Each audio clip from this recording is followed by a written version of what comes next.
Station, this is Houston. Are you ready for the event? Houston, this is Station. We're ready for the event. Washington Post, this is Mission Control Houston. Please call Station for a voice check. Station, this is the Washington Post. How do you hear me? Washington Post is Station. Chris, we read you loud and clear. Welcome aboard again. Glad to talk to you. Glad to talk to you guys. Thanks for taking a moment. I appreciate it. Bob, I guess I'll just start with you and get right into it. Just curious, from your standpoint, what's been the most memorable moment so far? Coming through the hatch, the spacewalk, just wondering if you've got a highlight for us on your mission so far.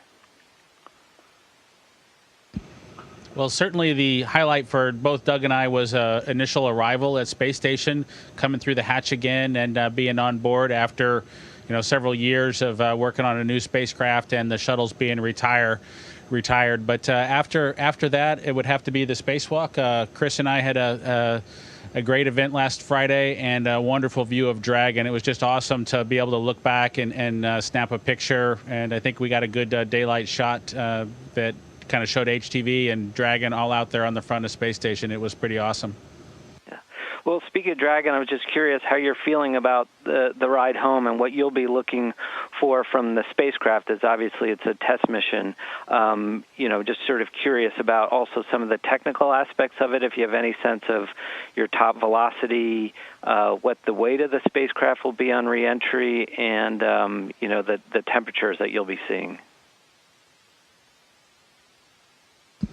Those are all good questions, Chris, and we'll have to dig into kind of the facts behind it. I think Doug and I have been focused on the mission on board Space Station and trying to make sure that we took care of Chris and got him ready to be alone again, or at least without U.S. OS help on this end.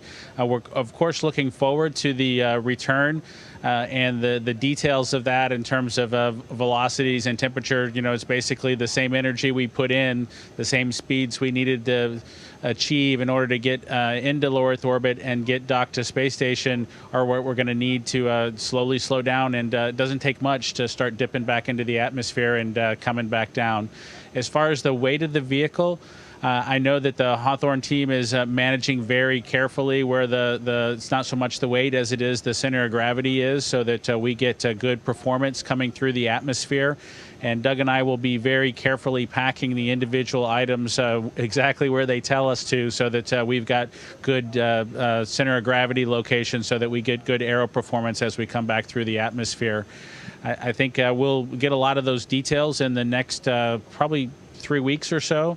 Right around the time that we wrap up what should be the fourth EVA to finish the battery swap outs. So there's just more to come on that, but we're definitely looking forward to it. And Chris, I wonder if you could talk a little bit about some of the work you have planned with Bob and Doug while you still have them on the station. What's to come in the days and weeks ahead? Well, we still have the Japanese cargo vehicle HTV attached with us, and just today, I think this morning, we completely finished the removal of the arriving cargo, and we will start now filling it with all of the trash that needs to be disposed of. So that it doesn't sound very exciting, but it's a very important step for us, is keeping resupplied and getting rid of our old experiments and, of course, trash. So that's the lion's share of activities. Of course, there's science that's going on all the time. In fact, Doug this morning was installing a new experiment that the three of us will be cycling through activities on very soon. So those are sort of in the background all the time, every day. One of the three of us, or multiple of the three of us, are dabbling in those activities.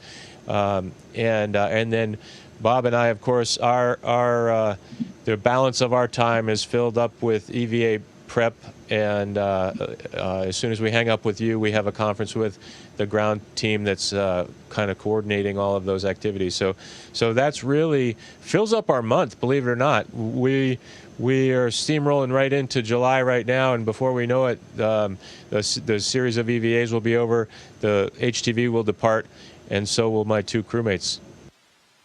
And Bob, it looks like I have time for one more quick one here. I wanted to ask you about splashdown, first time for American astronauts since 1975 landing in the ocean. I wonder, your thoughts on that, what you're looking forward to, and if you have any, things that stand out as a potential concern for you. I think, Chris, you hit on the probably the biggest area of concern is just how long it's been since humans have done this on the U.S. side, splashing down in the water and then being recovered. One of the luxuries that we do have is that the SpaceX team brings cargo missions back from the International Space Station. They've done that many times at this point, and they've recovered those capsules pretty successfully and managed to get the timeline relatively short so that we expect to be back on the ship within an hour of splashdown. And that's the thing I'm probably most looking forward to and going to be appreciative, I'm sure, after bobbing around in the ocean. I guess no pun intended for me bobbing around in the ocean, but after bouncing around in there, being deconditioned after a couple of months, and just how we'll physically feel, I think that's going to be a bit of something we're going to be really ready to get out of that capsule, or really ready to be on the ship after that happens. And I think I wouldn't call it nervousness, but one of the areas that both Doug and I really need to make sure that we're prepared for is that if something doesn't go as smoothly as is expected with that recovery operation, and we end up in that capsule for a little bit longer, that's going to be challenging for us physically. And there are some activities that we can do to facilitate things communications wise, but they require actions, and so that means that we need to be on top of our game, both physically and mentally, as we go through that time in the water. And hopefully it's short like they plan, but we need to be prepared in case it isn't. All right, thanks, guys. Take care.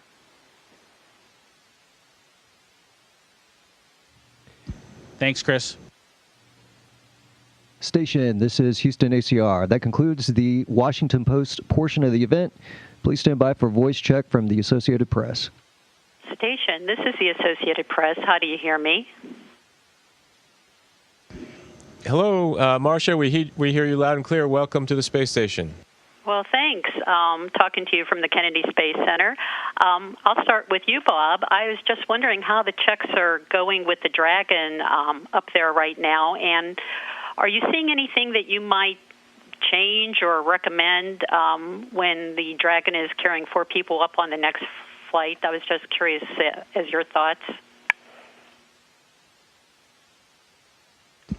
The good questions, Marcia. The SpaceX vehicle, the Dragon Endeavour, our ship, has performed really well. I think they had a lot of predicts in terms of how it would behave with respect to temperature, how it would behave with respect to its response to radiation for the computers and electronics that's on board, and that's really proceeded as expected. And I think that's the thing that really gives Doug and I continued confidence in the vehicle, is that it's matching the engineering predictions for all of those things.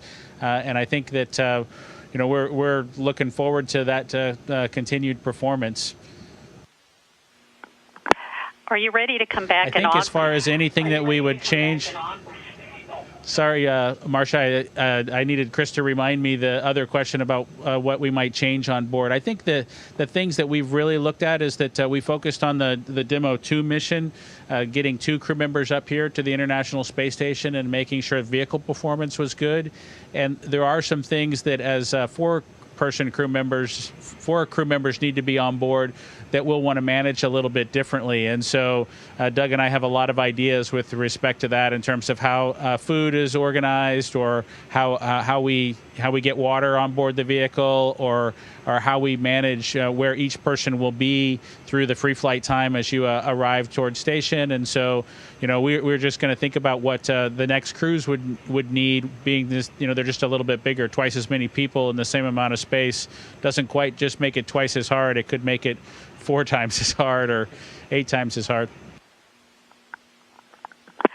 Well, as I'm sure you know, the pandemic is hitting Florida and Texas pretty hard right now, especially Houston. I'm wondering how your families are coping down there, and how are you coping up in space, and is that sort of like an extra layer of worry and anxiety for you as you go about your business every day, worrying about your families, friends, and everybody back home? Well, of course, we're following along very closely with the news for not only our friends and family in Houston and in Kennedy Space Center in Florida, but all over the country, and following along with the world events.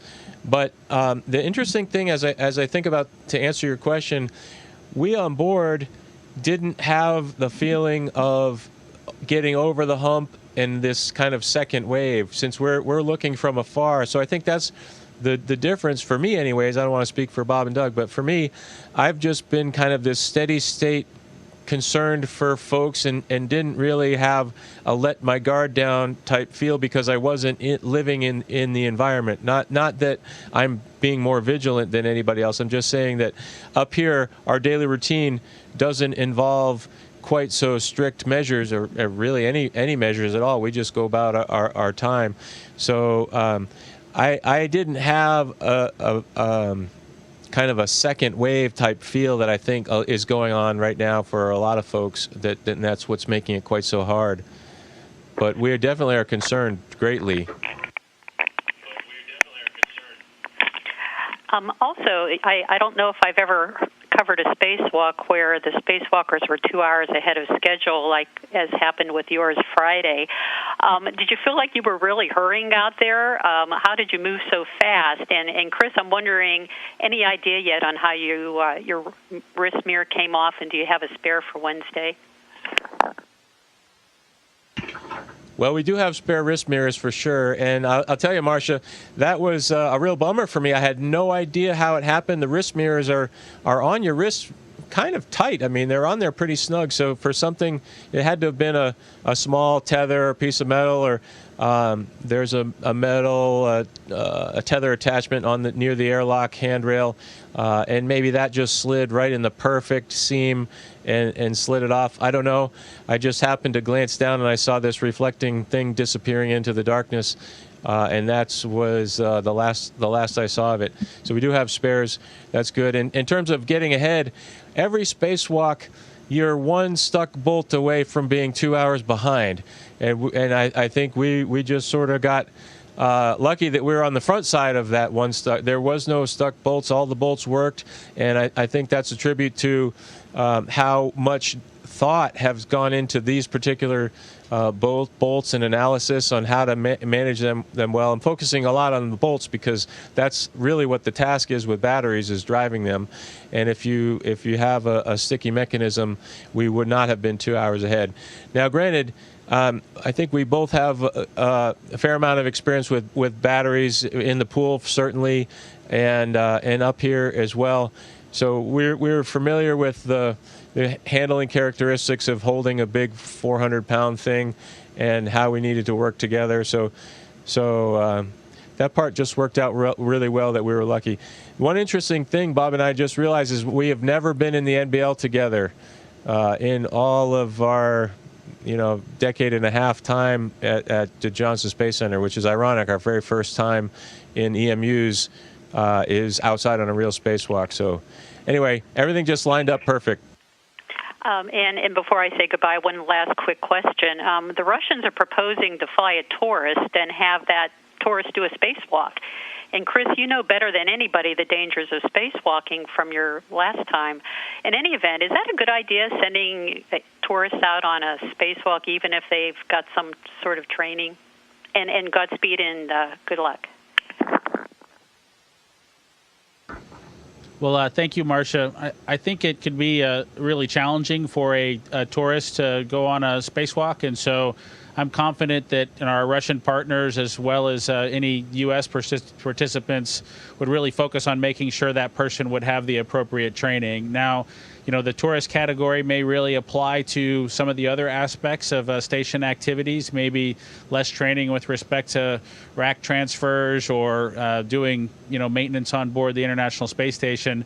But I'm confident that the team is going to insist that person have the appropriate training, and I think any person anyone that was in that tourist category, they would also want to have the appropriate training to be able to operate in the EMU, in that little spaceship that you take out, when you do a spacewalk.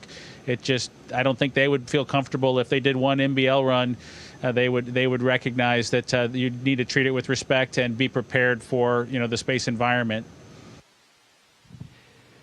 Station, this is Houston ACR. That concludes the AP portion of the event. Please stand by for a voice check from NBC News.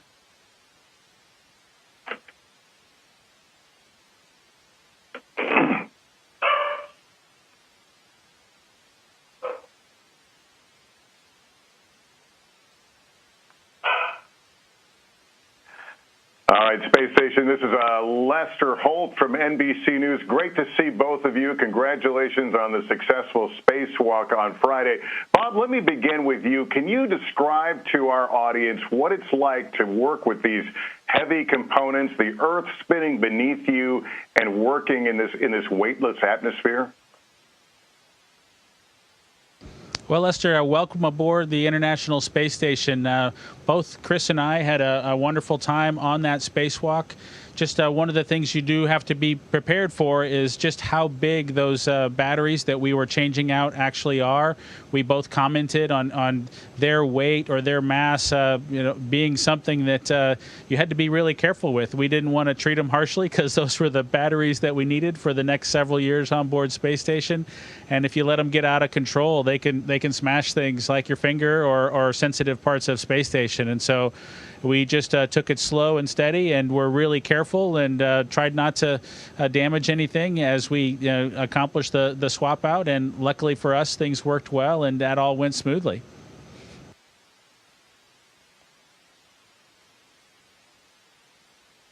And Chris, can you explain to our kids in our audience the importance of the work going on aboard the space station? Well, certainly, Lester. We, when I first became an astronaut, there was a famous experienced astronaut named John Young, and I remember sitting in one meeting, and he said, "Single planet species don't survive," and I didn't really understand what he was talking about. But now, 15 years later, I understand that the work that we're doing now on board the International Space Station is really setting us up to understand how to live off of the planet. And we've been doing that for 20 years. We've had people on the International Space Station, and who knows how people will be living on Mars or in other space stations in another 20, 40 years when the kids who are watching this program turn into astronauts just like Bob and I. And that's really, really exciting to think about those technical possibilities. And all of that, the important legwork, so to speak, the engineering and the technical answers those problems are being solved right now on board the International Space Station.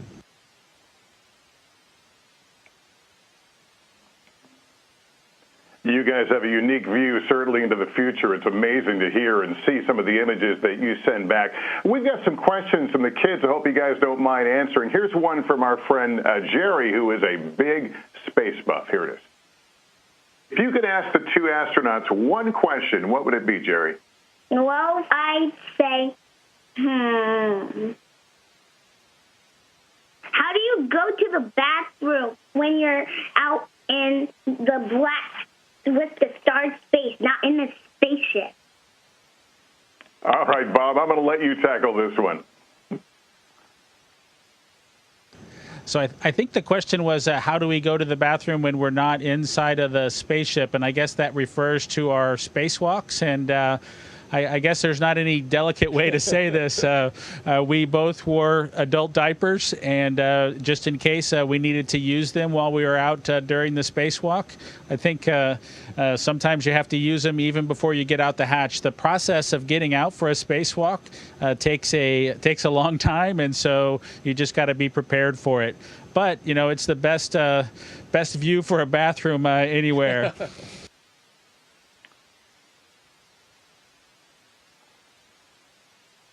I can imagine. So we appreciate watching you guys, but we can't help but notice from time to time something floats by you. Can you introduce us to your mascot? So the mascot for Doug and I and our spacecraft Endeavour was called Trimmer, and Trimmer's right here with us. It's a small dinosaur that our son selected to go on the trip with us. The SpaceX vehicle previously that came aboard that did not have actually a crew with it, just came unmanned, actually brought little Earthy, and so we brought our Apatosaurus Trimmer to the space station to reunite with Earthy, and we hope to bring Earthy and Trimmer back to Earth with us when we come back here in a few weeks.